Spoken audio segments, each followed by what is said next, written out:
Ja, we binnen deze K-route in Berlijn. Te gast bij Johan Potma en zijn zelf creëerde wraad vol meusters. En we hebben ik even over dit boekje. Sporen van nieuwe Leeuwarders. En ja, nog meer mooie verhalen. Robert Poortinga van Den Bosch is al een eind op waai met zijn pianocarrière en studie. Hij vertrekt na je weken van de laatste 2 conservatoriumjaren in New York. Een zwarghotel voor seniorenartiesten. Dat hebben ze al in Laren. Maar Bujoch maakt een theatervoorstelling over de Frieske variant hiervan. Tetmanstaten. En Johan Potma dus. Hij woont in Berlijn en had zelfs een eigen galerie. Daar hebben ze meestercreaties. Mooi de ruimte. Op naar Berlijn dus. Halbe Pieter Klaus die ging erheen om te zien hoe Johan daarom spaant. Want waarom tekent hij nou meusters?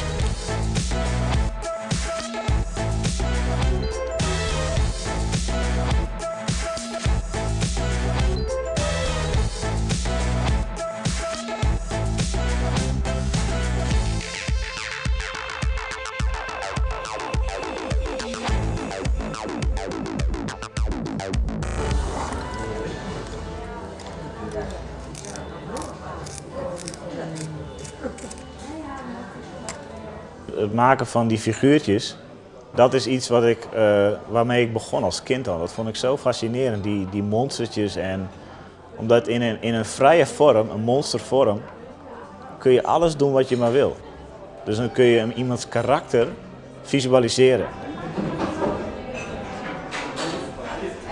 Ik heb me altijd best wel gestoord aan beeldvorming door de gemiddelde media. Het mooie en de showbiz. Wat ik altijd een belachelijk iets vond, weet je wel. En, ik vind dat heeft weinig te maken met het echte leven. Ik teken liever freaks en monsters en ik laat liever een lelijk iemand iets leuks doen dan ik een mooi iemand een nepverhaal laat vertellen of zo. Dus dat is een beetje een commentaar van mij richting wat ik zie. Dit is van de laatste paar maanden gewoon. Ik hou altijd heel veel dingen bij me en dan kijk ik er nog eens naar. En totdat ik denk van hé, daar heb ik nu zin in en daar heb ik het juiste materiaal voor. En dat verhaaltje is nu af. Deze heb ik ook geschilderd, Finders Keepers.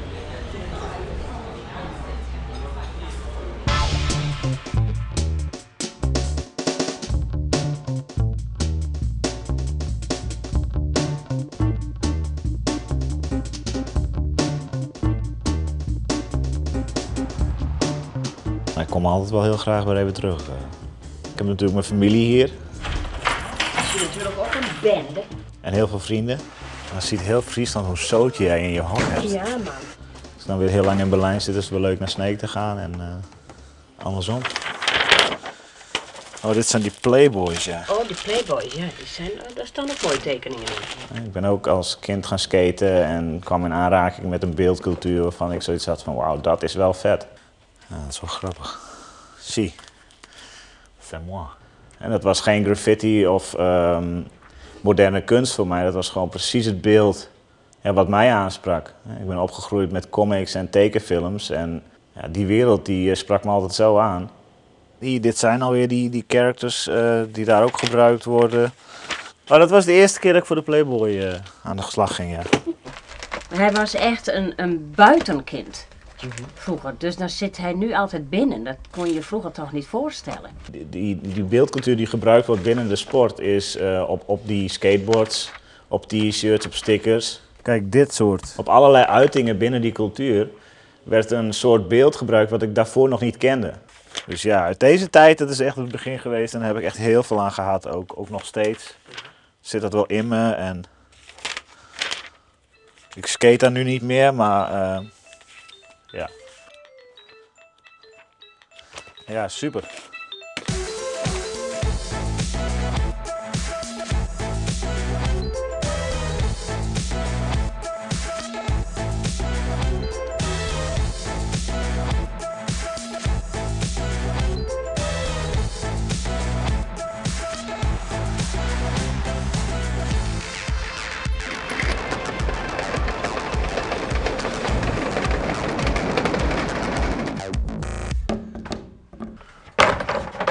Wat je wel veel hoort is dat het lowbrow art wordt genoemd.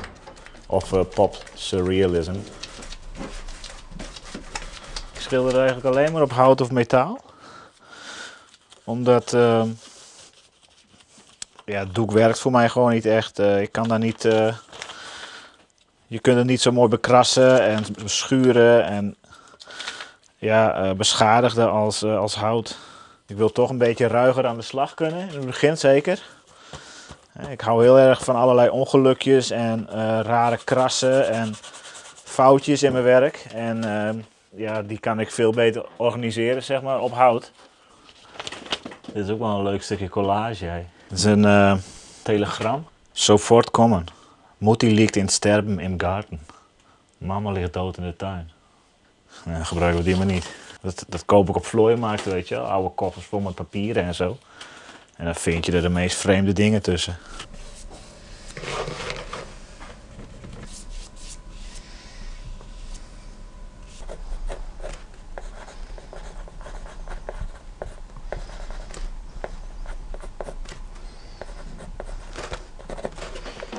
Hi.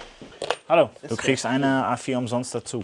Oh, das ist cool. Kannst du dir aussuchen. Ich habe mir noch mehr ausgesucht. Okay, alles klar. Dann Und habt ihr das hier auch noch als Artprint? hier haben wir auch. Das ist die A4. Ich weiß nicht, vielleicht dass das ausverkauft ist. In Amerika is die cultuur wel veel groter. Dan heb je veel meer artiesten die soortgelijk werk maken. En ik denk dat dat komt door dingen als skate- en surfcultuur. Die natuurlijk ook daar ontsproten zijn. Ja, ik doe het samen met Matteo, mijn collega, een jongen uit Californië. En die heb ik in Berlijn leren kennen. En de galerie is dus van ons beiden en exposeren beide ons werk. Ja? Ist gut? Sehr gut. Wunderbar. Das nehmen wir. Verkaufst du auch diese Bilder? Also Ja, quasi genau. die Original? Ja. Oder? Muss ich mein Portemonnaie filmen? Dankjewel. Ik maak echt heel veel eigen werk, echt veel. En ik probeer elk jaar een paar commerciële klussen te doen. Ja, ik heb een agent in Amsterdam voor commercieel werk, ik heb een agent in Sydney, ook commercieel werk. Tegenwoordig doe ik veel voor die mensen in Sydney. Dus ik heb de laatste 2 jaar een paar campagnes daar gedaan, reclamecampagnes. Where is it going? Back to Italy. Oké. Niet dat elitaire, niet een steriele wanden met een mannetje achter een tafeltje met een half brilletje die iets is te lezen waar je niet binnen durft omdat je nou met hem moet praten over kunst. Weet je wel? Gewoon relaxed. En dat hebben we een beetje proberen te bouwen. Einde.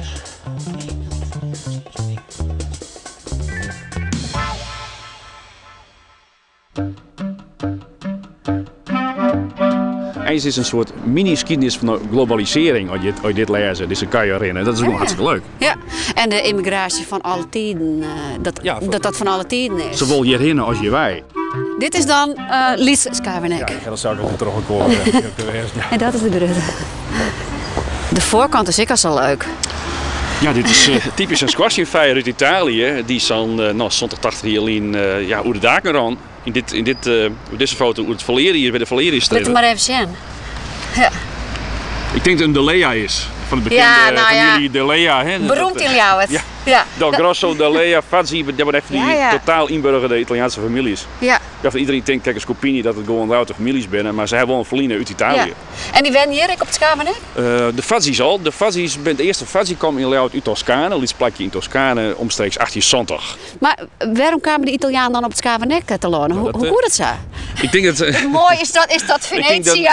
Er kwam één en er kwam er nog één. En zeg je dat zullen wel vaker in sommige buurten. En de place ziet je stukken size bij elkaar en spits meer wel over Jeliets Italië.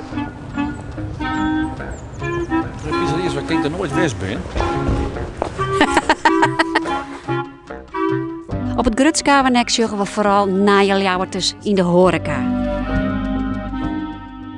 En een leuk feit, bij de naturalisatiebijeenkomst in december in Ljouwert kregen de Nije Nederlanders het staatskuierboekje Sporen van Nieuwe Leeuwarders cadeau.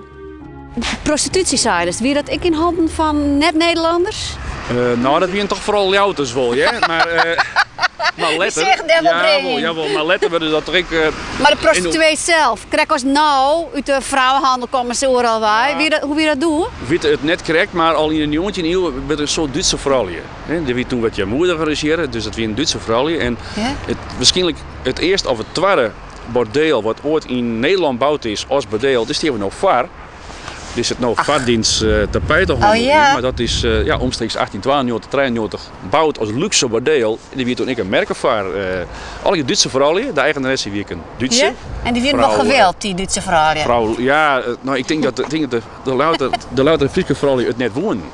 Er wie meer jaren wonen in Duitsland, dus die Duitse vrouwen gaan hier. Ja. Kijk dus eerst Europa nou. Ja. En ken ik nog zien dat dat een bordeel gebouwd is als bordeel? Het is net zo heel vol voor oren. De haardingang weer aan de orenkanten. Daar kunnen de meesten dus een beetje naar binnen sneaken. Discreet erin.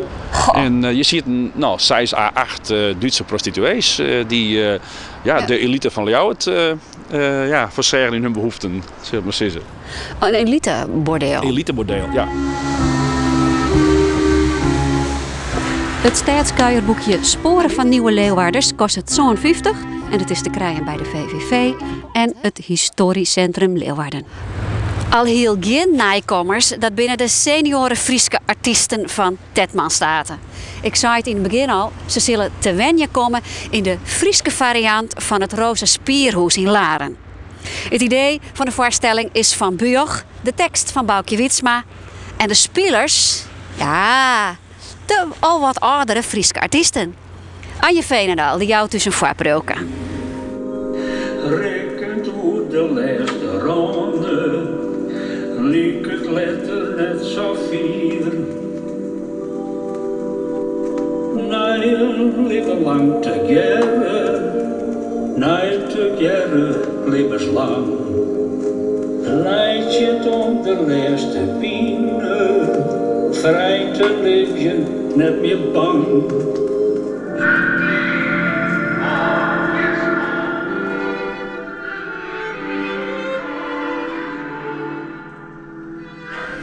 Wat weer toch een feest net. Nou, goeiemorgen. Hallo, wat slecht? Hoe is het anders dan voor me, we staan voor de besneurskranten van de Ljouwert. Nee.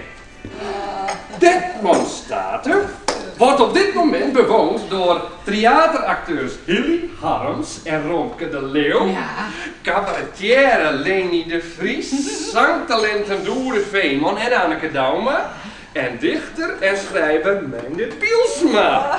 Het initiatief wordt ondersteund door provincie Friesland in het kader van Culturele Hoofdstad 2018. Goedemorgen alweer. Wat gezellig, je bent al aan het eten. Nou, ik heb me nog maar even omgedraaid. Het weer salet vannacht met mij. Ik denk, ik draai me nog maar even om. Wij hebben van die mooie grote beren. Het is zo eigenlijk, ik kon als sterrenlemming, dat is toch net? Wij hebben zo'n mooie grote douche, dat je dus net. Zo, nou, broeder, ik heb zin aan een bakje koffie. Daar ben ik aan onder bij de les. Ja, maar je mag ik even wat eten, vrouw Dauma. Eten? Ja. Ik mag er net op denken. Nevens de geleden stier die een glasje bier voor 2 stukken ballen. Dan heb ik juist nog meer dan een hele ballen hoor. Nou, maar zie je zo haast. Tetmanstaten is een voorstelling over de ouderenzorg. De artiesten uit de Friese cultuur speel je gewoon haarzelfs, maar dan wel als bewoner van een zorghotel op leeftijd. Ronke, je speelt jezelf, maar dan zien je letter. Hoe is dat? Ja, daar moet je rekening mee houden hoe je rennen. Je moet er toch wat stariger rennen. Maar je bloeit jezelf. Een beetje ouder, maar... Ja, dat zei het ik. Je moet jezelf bloeien. Zei je, dat stik ik opzetten. Maar toch, ja, als je zelf is, je hebt dat tekst niet in moeilijk. Die misschien net van hulde van jezelf wezen zo'n. Dat wel. Maar dat is weer een kwestie van spelen. De werkelijkheid en het spelen, dat zit heel dicht bij elkaar hier. Juist omdat ze hunzelf spelen. Hè? En dat is natuurlijk ook wel confronterend. Want ja, ze kregen die rollen dus en die wij uitschreven hier. En daar moesten ze hunzelf natuurlijk ook alweer in fine kennen. Hè? De allereerste, de beste keer, kwam ik op een repetitie bij Kees Botmans in Boord op een motor. Ach, god, Ronke, best op een motor? Ja, ik ben op een motor. Waar had ze nou het accent op lijn? Ik ben sportief. Dus ik zit op een home trainer. De houten kasten op het podium stellen de eigen kamers van de bewoners voor. De acteurs mochten de kasten zelfs inrichten, waardoor het een heel persoonlijk plakje worden is. Iedereen mocht zijn eigen kast inrichten en het daarvoor ik zijn eigen dingen meegenomen. We trokken toch wel, ik werd heel dicht bij hun zeldskamer. Mijn het verzameld thuis, stjentjes, Doorde het een hele soort oude instrumenten thuis. Anneke het haar gouden plaat erin en Leni affiches van dingen en Hilly ik. Dat soort dingen hebben ze gewoon zelfs bedacht. Violen van je paken. Hoe dat er is, weet ik niet, maar ik dacht dat er meer dan 100 hier weer. Die man is in 1870 geboren. Dus. Medaille van tennisje. Eerste prijs. Een vestje, dat had ik aan ook tijdens de voorstelling. En dit is een foto. Toen speel ik Domela Nieuwenhuis. In een voorstelling over Troelstra. Maar het gaat over ouderdom, maar het gaat ook over de teleurgang van rom en eer. En dat is ik zo mooi in dit stuk, omdat de Sjenhoek-meesken die dus altijd in de schijnwerper staan, dat raad je ze kwijt. Maar dat gaat toch ik zo? Ik kom er toch nijen. En natuurlijk, ja, vind je het mooi dat ze je herkennen en dat ze je, ja natuurlijk, dus hij je ik wat dienen wat ze mooi vonden. De bewoners maken een voorstelling om geld in te zamelen voor het behoud van Tetmanstaten, want dat komt voor te staan. Ja, ik ben zo benieuwd hoeveel mensen er in de hal voor staan te wachten. Nou, dat kan er nog niet soort wezen. De beeld zijn stil. Nou, ik zeg wel eens even heen. Nee, dat mag je absoluut niet. Nee, dat ken ik. Dan is die hele verrassing voort. Ja, nee, je zult er al echt zo mooi uit. Echt werkelijk weer. Nou, ik zul eruit zeggen, ik kan al dit uitzullen, dit totaal geen verrassing op. Nee, dat zullen ze wezen, maar dat jij net zo bij hem vast. Nou, laat mij maar even in de hals zien hoeveel publiek al is. Nou, Het spijt me verschrikkelijk, mensen. Ja, ik heb de hele tijd in de hal gestaan om de mensen te ontvangen, maar er is niemand komen opdagen. Is het werkelijk zo? Is het echt net hier? Tetmanstaten speelt vanaf 13 januari in het penthouse van het WTC Hotel in Ljouwert. Robert Portinga van Dan Ward speelt al vanaf zijn 5e jaar piano. Hij docht het conservatorium, maar de 2 laatste jaren daarvan zal hij studeren in New York. Hij gaat er van terug dus. En Herman Zielstra die kon mooi de laatste weken eventjes de stand van zaken vastlezen. Ja, is dit dan? Ja, is het. Ja. Ik zit er toen nog dag en zit ik het stukje bij. Dus ik zit een mooie huisje missen. Ik kan je 20 jaar wennen. Ik mis wat binnen, dus het is wel wat.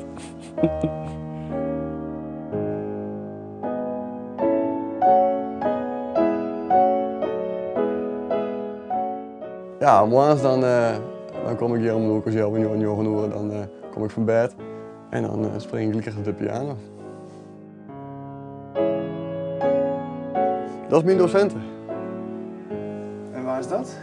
Zij is Tamara Produbnaya en ze hebben het zien als een van de beste van de wereld. Dus ik ga geluk. Ik wil graag piano of klassiek piano leren en toen ik zie bij de woordzang. Ja. En, maar dat voel ik net, ja, ik hoe net wat ik wil. En toen ben ik naar het conservatorium gegaan en toen had ik een jongen, een Rachmaninoff piano gezet spelen en dat was mijn favoriet. Dus toen ben ik naar binnen gestapt en dat ziet zij. En zo heb ik me een oorrekking aan. Zij is daarna mijn docenten aan, ik ga wat vastspelen voor haar. En toen zei ze van nou kom volgende maand weer om. Dus toen ga ik gelijk bellen de volgende maand, toen zei je wie, want ik denk van dus mijn komens.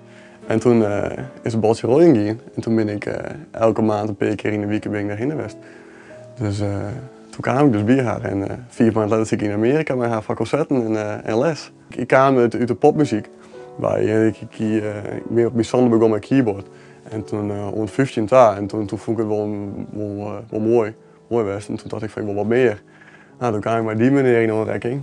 Dat is Rachmaninoff, dat is mijn favoriete componist. Van Rachmaninoff ging naar Beethoven, nou ja, dan breist alles uit. Zijn lerares Tamara had ik regelen dat Robert nou in Amerika onder studie kan. Ze waard zelfs ontslaan aan het conservatorium in Grace en vregen doe aan Robert dat er mij ging naar New York. Ze regelen direct nog een studiebeurs bij. Dat was natuurlijk een fantastisch aanbod.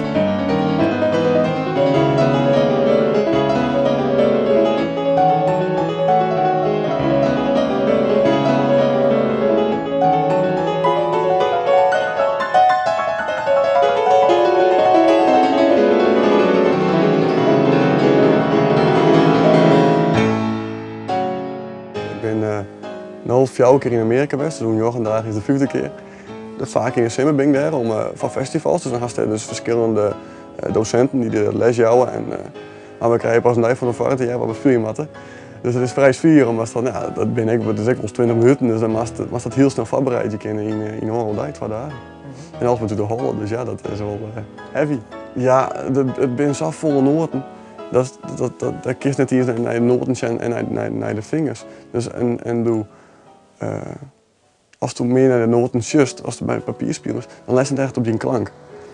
Ik studeer heel instrumentaal, dus ik speel alles in een holle troot, net zonder het spelen op de piano. Dus ik ga het begin horen, dat had me oorlied waar je kosten voordat ik het een beetje koe.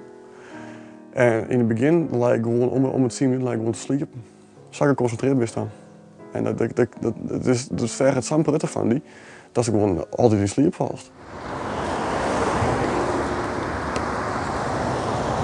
Ik ben hier van risico's nemen in concerten. Ja.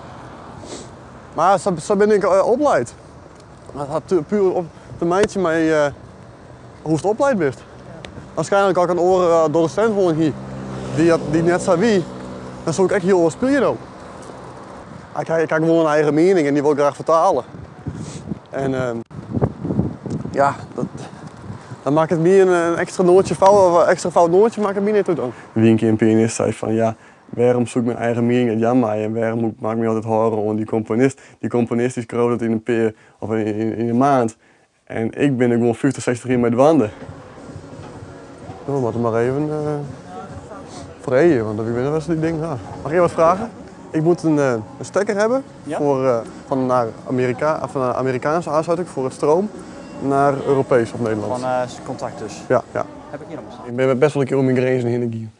Want dan ben je dus wel op concerten. En dan speel je samprutten, dat is gewoon totaal los. Echt totaal los. Maar goed, dat jij biedt denk ik, dat jij biedt vaak. 9 euro alsjeblieft. Alsjeblieft. Dus ik zal mijn bachelor in New York al meidje en